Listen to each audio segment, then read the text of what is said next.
We need the land in order to hold on to who we are. The pride, the culture, the history, everything goes together. We must keep people away whose interest is not the survival of the culture, but whose interest is purely financial. The will to survive, the story of the Gullah Geechee Nation, is the story of the survival and struggle of a little-known piece of American history. But who are the Gullah and Geechee people? Where do they come from? And why is so little known about them? Join me as we go inside this society that has survived in almost total obscurity for more than 300 years. From the Gullahs of the Carolinas to the Georgia and Florida Geechees, we'll explore the history, the present, and the fight for the future, for what has been called the most authentically African community in the United States.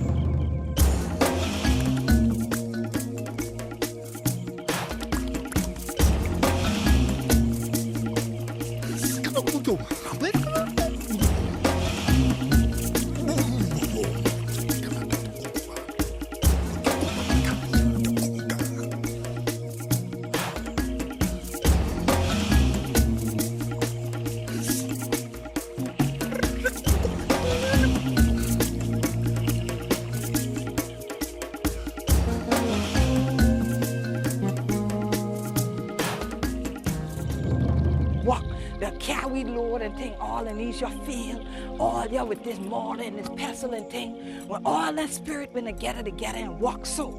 This African-American woman was born and raised in South Carolina, yet she is speaking in her native tongue. The language is called Gullah, or Geechee, and it is the language and the lifestyle of more than 500,000 African-Americans living along the southeastern seaboard of the United States.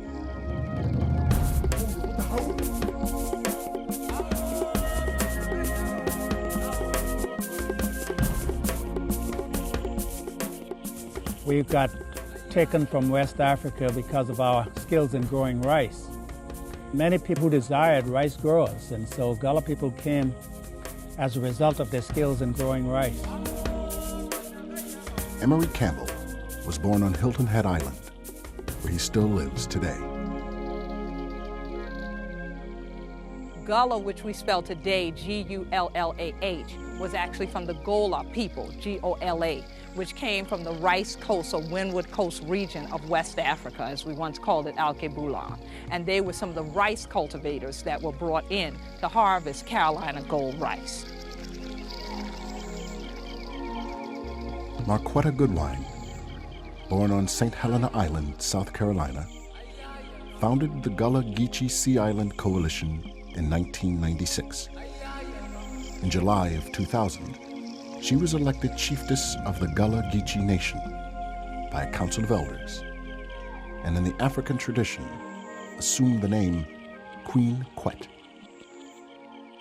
And then you had from the same region the Geechee people, G-I-D-Z-I, which Geechee, which we spell now G-E-E-C-H-E-E, came out of. Along with their knowledge of agriculture, the Africans also brought a unique sense of architecture. Tabby itself is a unique architectural unit to use to build any kind of structure because it's made of oyster shells, lime, and sand and water.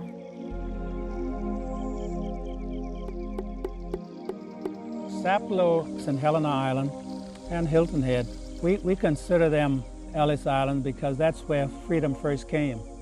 That's where folks had the first opportunity to buy land and live on their own land. That's where people became educated for the first time, had their own schools, and reinforcing their own education from Africa as well as learning new things about a new life. During the Civil War, many Gullah Geechees bought land. It wasn't all just given to us. And almost everybody I speak to, I can ask them if they ever heard of 40 acres and a mule. And they go, oh, yeah. And I said, well, what is it? And you get all kinds of answers. But normally I don't get the answer, Special Field Order number 15. And Special Field Order number 15 was issued during the Civil War by a general named William Tecumseh Sherman. And a lot of people know about Sherman's march that came through the South and burnt down everything, but they didn't know about him actually looking around him and going, well, wait a minute, there are thousands and tens of thousands of, as they called us, Negroes at that time here, that were in ragged clothing, that were on all of these plantations, because everything from Jacksonville, North Carolina to Jacksonville, Florida, and 30 to 35 miles inland that people called the Gullah Geechee Nation was all plantations.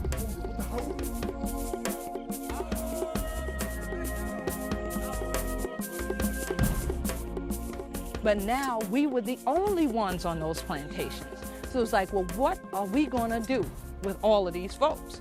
And so he felt like if all of it from Charleston and all the abandoned rice fields southward to Fernandina, which is down in Florida, the southernmost tip of the Gullah Geechee Nation, if they could split up the land in 40-acre parcels and issue it to each one of us, then each family would have a place to remain on themselves.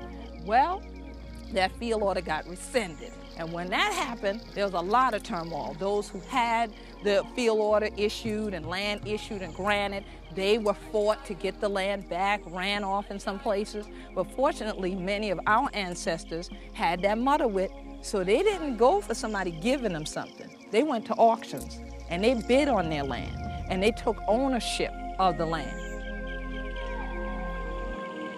So see, when people come here now to this land that we call the Gullah Geechee Nation, a lot of times they don't ask us what we're doing, how we do it, why we do what we're doing, or anything like that. And so they don't have an understanding of what this land really means to us. And that it's not just about walking around with the sweetgrass basket on your head. It's not just about seeing someone still picking cotton or having their hands blue with indigo, but it's about what is still existing here now. And for us, land is our family, and the waterways are our bloodline. And so a lot of times people will come in and want to buy it from us, and they don't understand that's like asking us to resell our entire family on an auction block all over again.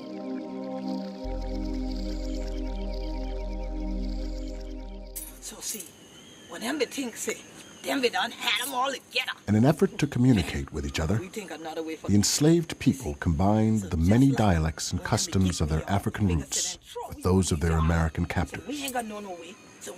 What resulted was a hybrid language and culture, which proved to be not only an exclusionary means of communication, but also a critical key to their very survival. So when that true we are, instead of broke up, we joined together. We're Geechees. We're saltwater Geechees. Cornelia Bailey, author of the autobiographical book God, Dr. Buzzard, and the Bolito Man, is a lifelong resident of Sapelo Island, Georgia. And we were those fast-talking Geechees, and the people from the mainland said these no-talking saltwater Geechees, we can understand a thing the same because they're speaking too fast. From island to island, with the Gullah language, you will find variations of that language, just like any other language of the world. And Geechee is just one of the dialects that grew out of the Gullah language, or as linguists would call it, it is a pidgin or a bridge language, because what it does is it still has our same structure, but it has more loan words from English in it than Gullah does. You know, the origin of the word Geechee was not necessarily a proud connection, because it was actually, it turned into something that became a put-down.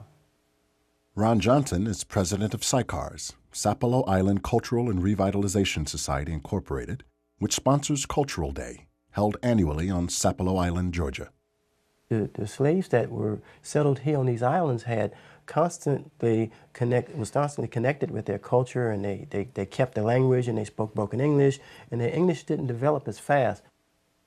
When the slave masters would bring slaves with him from the interior, like say from Atlanta or someplace, to buy slaves or to visit the plantations down here, and the slaves would interact.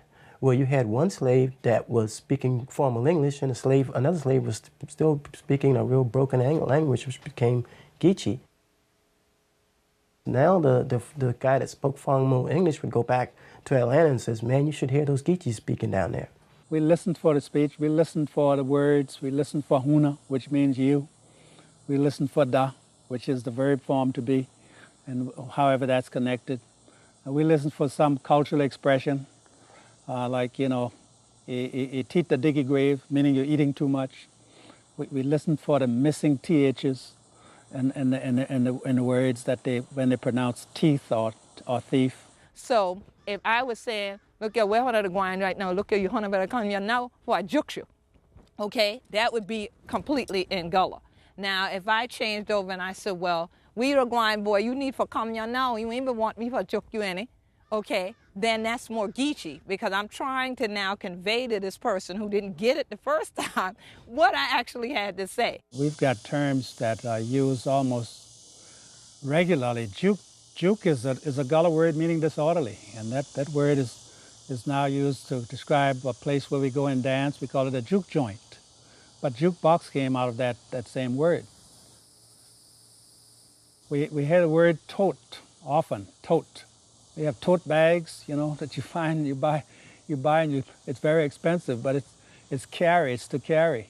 You tote it on your head, and Africans tote things on their head.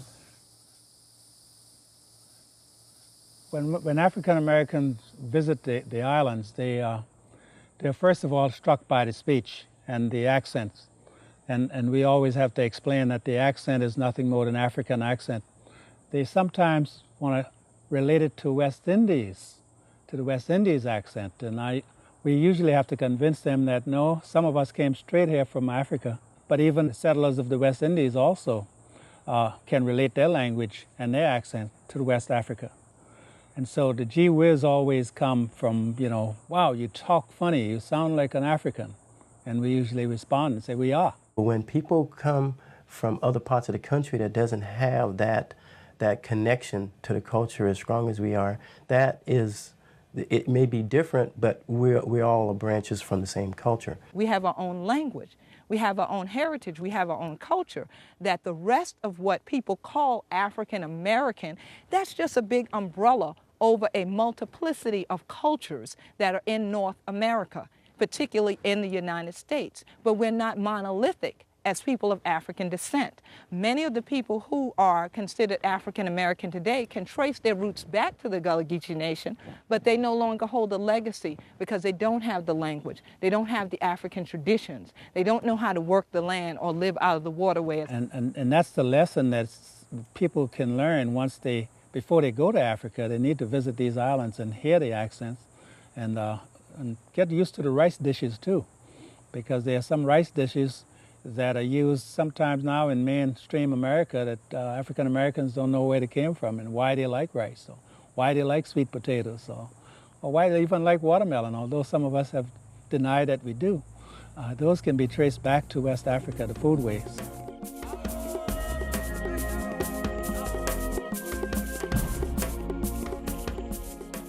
Growing up on these islands in isolation of other cultures and other people instilled in us a sense that we know who we are, and we never had to compete with others to give us value. And so our values came straight from our ancestry.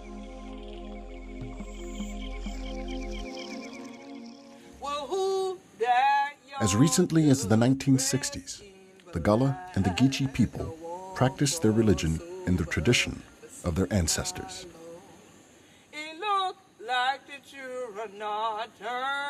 We traditionally seeked, and we seek through the woods. We seeked God by going into the woods 3 times a day. Morning, we call it 4-day, which means before daybreak, midday, and evening. And we meditate alone in the thickest woods you can find, fearing nothing, no snakes, fear snakes or mosquitoes or anything, because we found out later that that's what West Africans did. And West Africans went into the woods because they said that's where God is.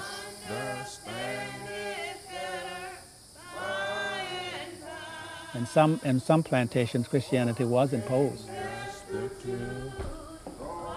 On some plantations, we found out that some people resisted Christianity. When the first Baptist minister came this way to organize a Christian church, nobody rushed to join that right away. According to the history at my church, the first African Baptist church that was organized, it started in '65, formally organized in 1866. Only about a dozen people were baptized that first year, so you had literally hundreds of people here. So if everybody wanted to embrace that right away, then he would have baptized a lot more in that first time. Eventually, the slaves combined many of their African religious beliefs and practices with those of Christianity and developed their own way of worship. I will shout, hallelujah. I will shout, oh Lord. I will shout, hallelujah, oh Lord, for you are the source of my supply. This is a typical example of a praise house building. This one is active now, but they got started on the plantation, right on the edge of the plantation during slavery. People would enter these buildings and were allowed to worship. Slave communities used praise as a means of worship and as a means of communicating secret messages to each other. There were some beautiful sermons preached from the praise house, messages that actually caused people to liberate themselves, and where people would send messages through their sermons. So now while we're singing and we're shouting, it's providing spiritual covering. It's also providing this covering of sound so that as a person is going out into the wilderness, if some trouble comes up, they shouldn't be able to hear them as easily. If for some reason there's a paddy roller or there's some type of bucker day out joiner look for one of us to get away, then they won't necessarily hear you either. And so we knew what was going on all the while. But not only in our songs was the code, our very language is that, so that we could always commune with one another and communicate with one another, even in the presence of everybody else. And so you had your leaders, who are the elders. Most of the time they're older people. The male is always in charge. The women were always the people who set the sounds and set the beat for the sound. And at the end of doing singing, there was no music, so they had to form their own music, their own clap, and that hand beat and the foot stomp. Lord, I'll praise and lift you high. I will shout, hallelujah, oh Lord.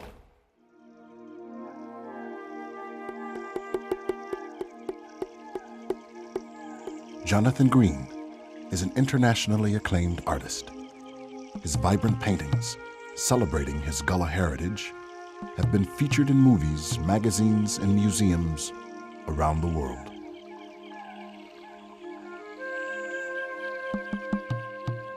The area was so inspirational for me, but as a child, you don't realize how important it is. And it wasn't until I went to the Art Institute, studied the European masters, and then met people from abroad. And one of the people I met encouraged me to come to Switzerland. And I thought, well, it's an opportunity to go abroad. But going to Switzerland, I met the artist, and all of the artists that I met in Switzerland were doing paintings about things they knew. And it seemed for me that their palette was endless. They never had to really think much about what they were painting. And when I returned to the United States, I started looking around, and I thought, well, I should be drawing the marsh and landscape and the people. I've been painting basically scenes about my hometown and my environment, and it's just endless.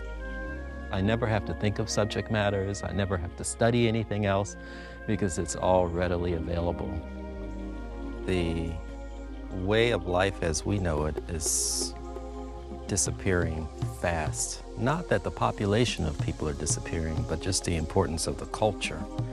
And I feel that so many of the young people today, if they don't have a sense of their culture, then they're not going to have much of a future. My grandmother and mother always said to me that the The importance of my life is to paint and to paint about my culture, and so that something will be left behind for people to understand.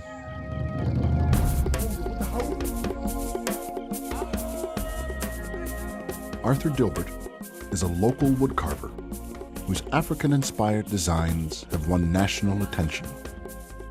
Getting into wood carving way back from my child days almost. We used to make certain things to play with. We had to make it, they had to carve it. The state of Georgia has recognized Dilbert as a master craftsman and has awarded him grants to teach wood carving as a folk art. I just love to carve.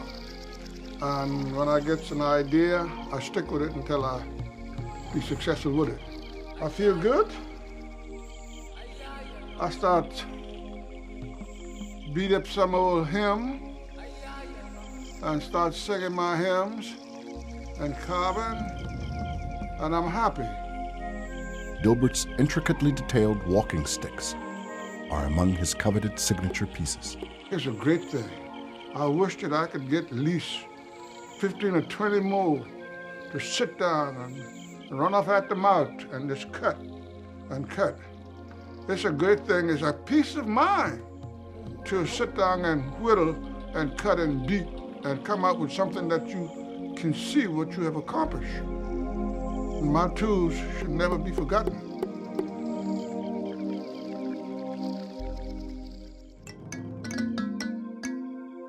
Sapelo Island, Georgia, is one of the last remaining intact Geechee communities within the Gullah Geechee Nation. Situated 60 miles south of Savannah, the 4-mile-wide and 10-mile-long Barrier Island has been described as a 30-minute ferry ride back into Africa and time.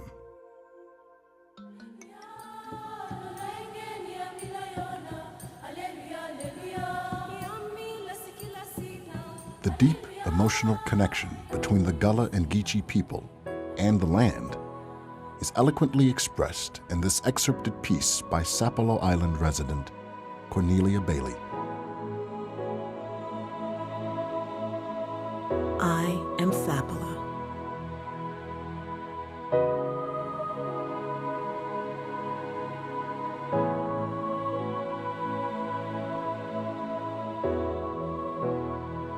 And all the hundreds of others who are descendants.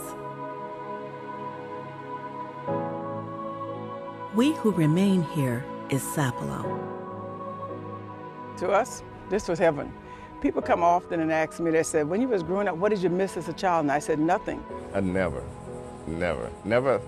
lost my love for Sapelo Island. Just the culture, the beaches, the peace and tranquility, the vegetation. I look forward to it every day. I started doing tours because I was riding with my mother. She was doing tours. I learned different things every time I tell a tour. I learned a different thing that I didn't know before. So the tour after them, they get more information because the more I do it, the more I learn. This blue building over here on the left that you see was an old school building that was used for kids in the community.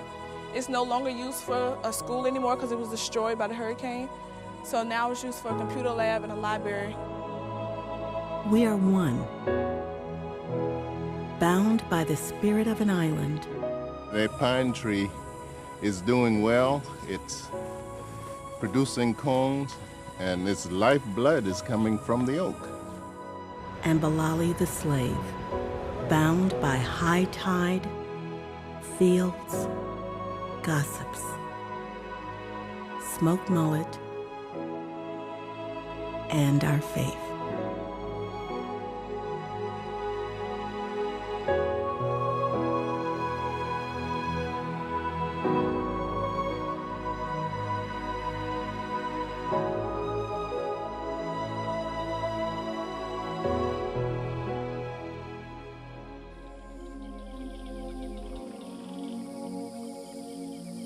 Sapelo is a prototype sea island, the prototype of what these other islands were like.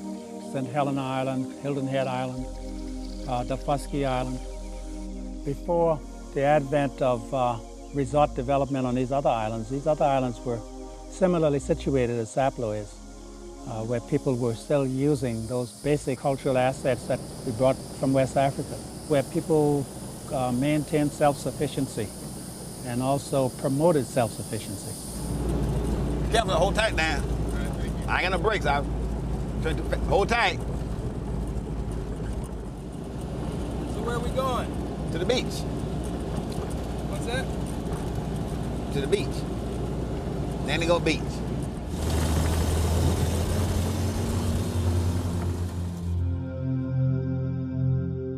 George Walker is on his way to get dinner, the same way his ancestors have been getting dinner for generations.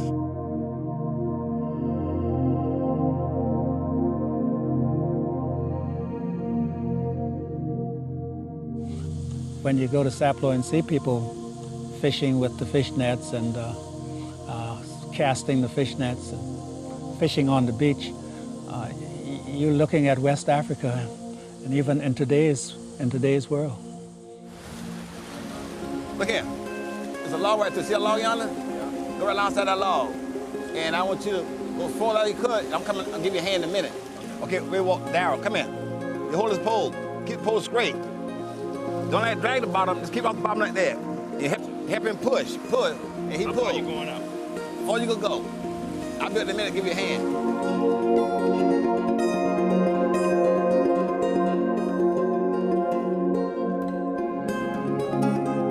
The people of Sapelo live by a spiritual code that has enabled them to survive against the odds. They have a deep and abiding respect for nature and an understanding of their relationship to it. With harmony as their guiding philosophy, the Gullah and Geechee people believe that in nature nothing is wasted, nothing is exploited, and nothing is abused. Big shark right there. A shark? Yeah. Where? In that net? In the net? Yeah, I saw him get in there. Right now, it's good fishing now, summertime. We fish every time the tide is right. One thing I love living on here, you get fresh seafood that you can't get. And on the market, you got like a pocket full of money. You can come out here and get fresh seafood for nothing.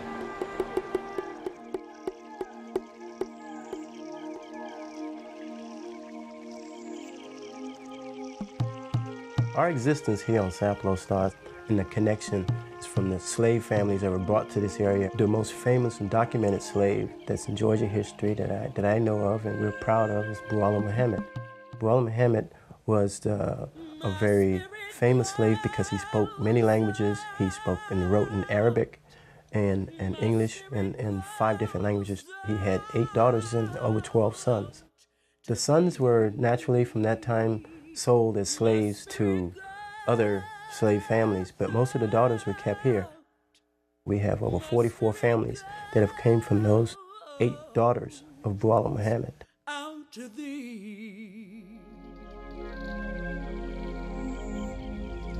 The ability to adapt is what defines the genesis of the Gullah Geechee culture. But what about its future? Since the 1960s, more and more developers are moving in and claiming the shoreline. Exclusive resorts and high-priced condominiums, as seen on Hilton Head, are trumpeting in a new and imposing future for the nation. Well, we've survived because we had to. You see these survival shows on television nowadays, and I often chuckle when I watch them because I lived it. Everybody had responsibility. And that responsibility was shared responsibility because we've got an influx now of a different kind of culture that is relying on more things than on self and people. That is causing some strife among Gullah people. So we must keep people away whose interest is not the survival of the culture, but whose interest is purely financial. We're trying to hold on to what we got because if the land goes, so does the people. I mean, I cannot function in the middle of Brooklyn doing the same thing I'm doing down here. Most of us still have our deeds, and today we have to fight issues in court under situations that we call heirs property, because we got the paper, we'll be sure who we been. And so we are still the heirs to this land, and this is our legacy. This is our family. Their blood, their bones, their sweat, the placenta even from the babies that were birthed here is in this soil. And so for someone to just want to buy it or tell us, well, you could live somewhere else. Well, you're right, we could live somewhere else, but what quality of life would we have? You take away the land, you take away the culture, you take away the history, and it's not going to work. So hence goes everything. So we need the land in order to hold on to who we are. The pride, the culture, the history, and everything goes together. Land value is going up, and people are using it now as a commodity because cash is needed. And we have less time now with our family because everybody is out trying to get enough cash to get the things we want instead of what we need. We must have control of what occur in the community. Several efforts to preserve the Gullah Geechee culture are being made both individually. This is a tradition that came from Africa, because they used to make these baskets, much bigger baskets for working in the fields and taking stuff to the market. When my son was in high school and my daughter both was in high school, and they like to go buy those $70, $80 pair of shoes, make a basket to buy your shoes. and also I want them to learn how to do this also. And collectively, organizations like SICARS on Sapelo Island and the South Carolina Coastal Community Development Corporation on St. Helena Island are just two such organizations. Well, I think part of what we do is we look at the culture of food in the community. We look at how we can come together as a community and help more people create businesses around food and come up with a central label that will represent the Gullah Geechee Nation and use that as a marketing niche.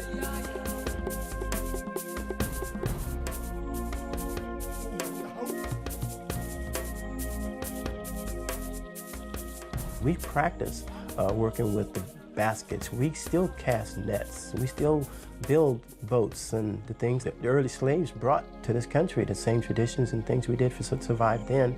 We still practice those things as part of a way of life here on the island. Take everything old and make it new again. My thing is you have to go back in order to go forward.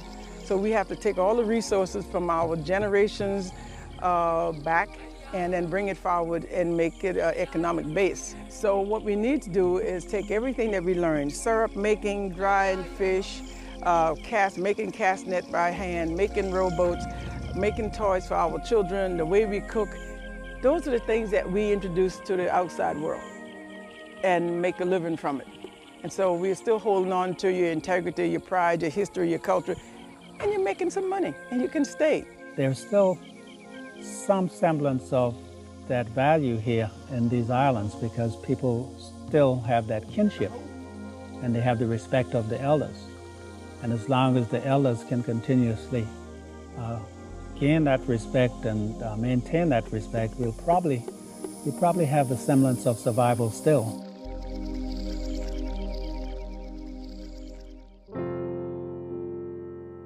The fate of the Gullah Geechee Nation is still unknown. But what is known is that the history and contributions of this culture provide a living link to the past. When all that spirit been together and walk so, it have been just dry long so. See them in together so this year day would have come and we would have owned all of this year, or we would have lived together once again. It ain't been gonna be no more Madaba Daddy or nothing Bakra man, nothing like that. Cause this year. So I'm gonna ask God to let me live 100 years. My friend said, you are 100? She said, yes. So she went to bed that night, she got ready for bed, she got up in bed, she said a prayer, she asked God to let her live. We have people that live other places and they can't wait to come back home. As soon as they come back home, for instance, they take off their shoes, they wanna go clamming, they wanna go fishing, they want some peas and rice, they want some smoked mullet. So even though they're in the city, as soon as they come back, it reverts. And we don't want to lose that. And they know that they come back, there's land for them to put their feet on that belongs to them. I think there are lessons here. There are lessons where people valued family and kinship, as well as caring about one another. And that was necessary because of the fact that we were isolated and we had to rely on what we knew, traditions from West Africa, customs from West Africa, even foodways. And we passed that along, and we shared that with whomever needed it. And so we met the needs together. That's one lesson. Secondly, the lesson of economic development. Maintain land ownership, produce their own foods, produced all of the things that they needed for life. How we use it together in terms of cooperatively together. Nobody owned the land, people shared land. And the new economy has caused us to change that, but most of the time, land was used as people needed it. I think the other lesson is education, how we learn, and who we learn from. Everybody who can teach taught, and everybody tried to learn what they needed to learn in order to make progress. To lose this culture would be to lose a piece of American history, and as many believe, to dishonor a people for a second time.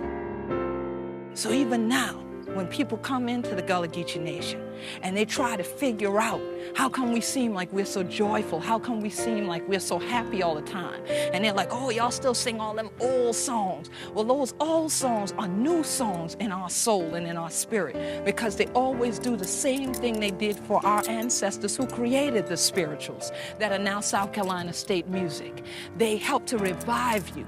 They help to keep you in that continuum, because nothing is about just this moment. Everything is about what happened before and what is coming in the future. Even now, the Gullah Geechee Nation tree is bodies intertwined, because we know we can never survive without that interconnection. We are that fruit that grows off that tree.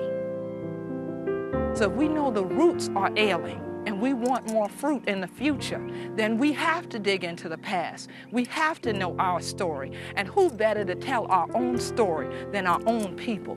And so that we know through all the work that we're doing, who we da down ya, and we know we da dear ya, we da been ya, and we ain't going nowhere.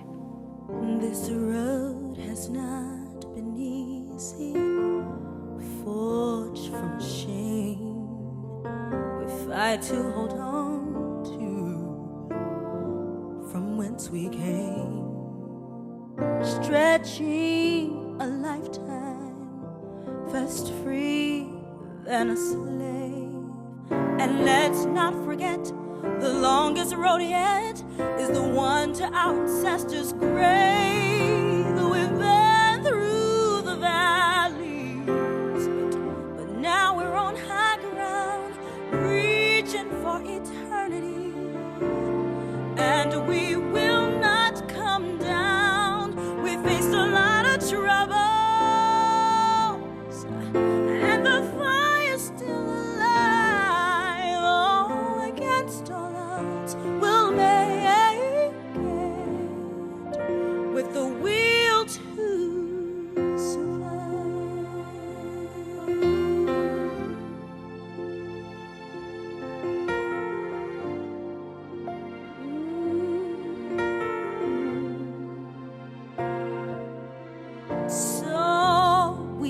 On going in the ways that we know,